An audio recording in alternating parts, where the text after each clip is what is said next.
Ladies and gentlemen, please welcome Scott Hoke, Keith Fergus, and Tom Kurtzer.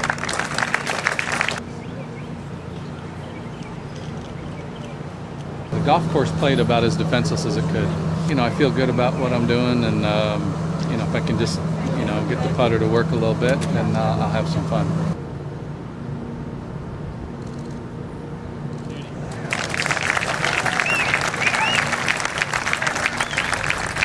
So much of it depends on the wind. You know, if we get another day like this, there'll be you know, another 62 tomorrow.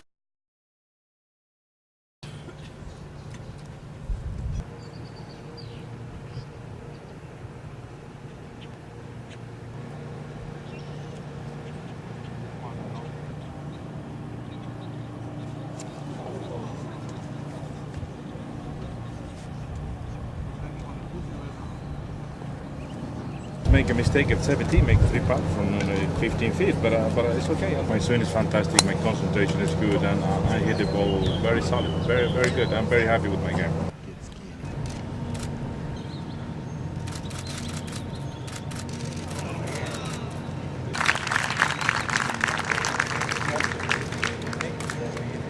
Now my confidence is growing up and up and up, and I can win every tournament. I feel it, I can smell it.